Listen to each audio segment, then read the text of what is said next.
What a gorgeous day. My name is Brian Cantor. I'm originally from Yorkshire, England, a place called Leeds. And Paul and I met whilst we were both living in London. Breakfast! Well, maybe you should put placemats, yeah? Nice place. Wipe your feet.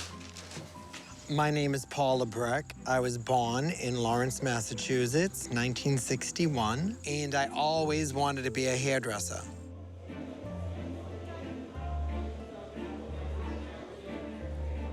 Our first business in 1988 was 200 square feet, which if you look at this room here, this room is about 400 square feet. So. And that business was started as a love story because Brian was English and I was American, and he needed a green card. And he wouldn't marry a woman. He said, I won't marry a woman because it's who I love. And we went to see the lawyer. How could he get a green card?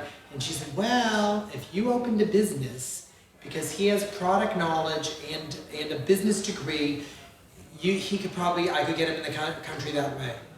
Now we have 3 salons. Along the way, we developed a line of hair care products. We definitely morphed into a much larger business concern with hundreds of employees, and it's a totally different business whatsoever.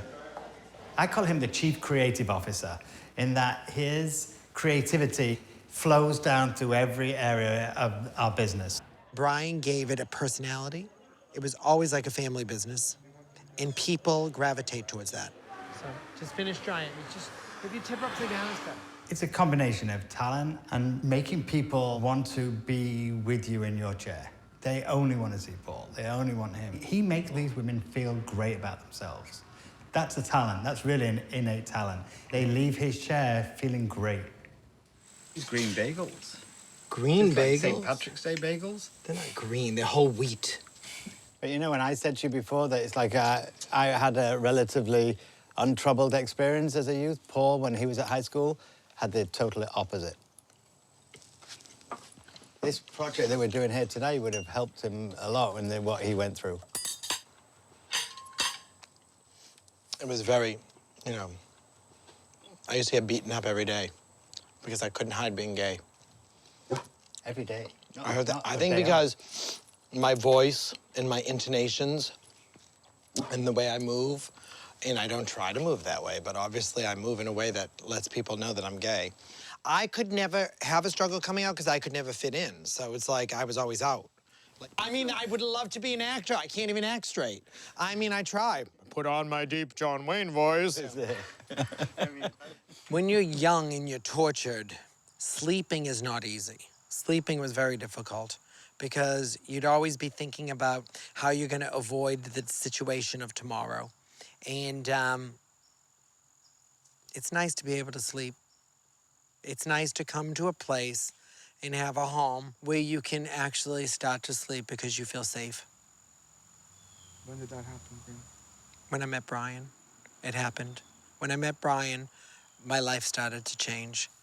So we're working in this trade show, and part of Paul's gig at being this platform artist doing demonstrations was that he had to sell product along with it. And he was selling so much product, and we were selling nothing. And I went over to him and said, I need to learn from you. How are you selling? What are you doing? I need to learn something from you. So I said, maybe we could, grab a bite to eat when we're at lunchtime and we can go. So I was very hesitant to date Brian because I was leaving England.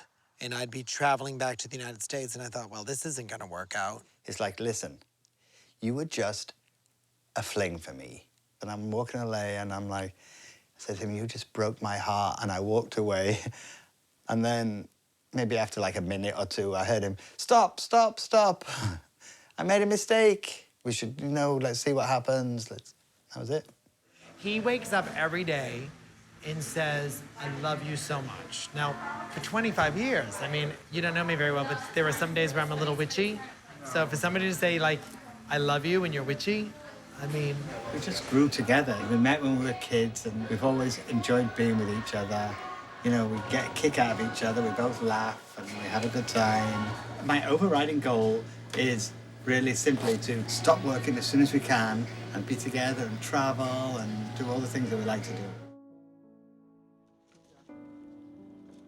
At a point in our lives, we separated. I had been unfaithful. I fully accepted you know, my transgressions and realized that I had broken Paul's trust immensely. It was not the relationship, it was me. Paul didn't do anything wrong. After 6 months of just staying, after I found out, I told him that I had to live away from him for a year.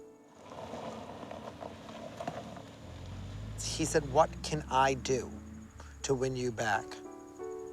And I said, "There's only one thing you can do. You have to go into therapy, and then we have to see a therapist together. And you have to be able to answer this question for me. Why, if you loved me so much, you would risk everything that we have, a business, 2 homes, a love, a dog. Why would you risk that all for a stranger?" And I felt discombobulated the whole time. I was like, there was something missing the whole time. And so it was that element of being whole. I didn't feel whole. At that point, determined to do anything I could to try and make things work again. Nothing's perfect.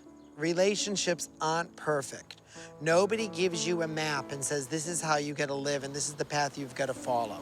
And at the end of the day, I lived through far worse, and I know he is the love of my life. I was raised on a tradition of like Sunday dinners. This is like the tradition continues. We always have friends for dinner. So Paul and Brian send the save the date card out for their anniversary in what, March? And then the New York legislature passes the gay rights marriage law and makes it effective the day they're having their anniversary party. Now, if that's not meant to be, I don't know what's meant to be. No. We wanted to take advantage of the change in the law, which took place on that very evening. We had a friend who was a judge, so we decided to do it that night. For 25 years, you have been my best friend. With great joy, I have made you happy. With deep remorse, I have made you sad. Through all of this, I have never faltered in believing with all my heart there is only you in my life. I promise you all the joy I am capable of giving, all my strength to share life's sorrows, all my material possessions, for they mean nothing to me without you. I love you to the moon and back. Again, and my greatest fear is to live in a world without you in it. So I ask you to have me as you have had me for 25 years, till the end of my life and to my soul's eternity. Say only yes, and I am yours.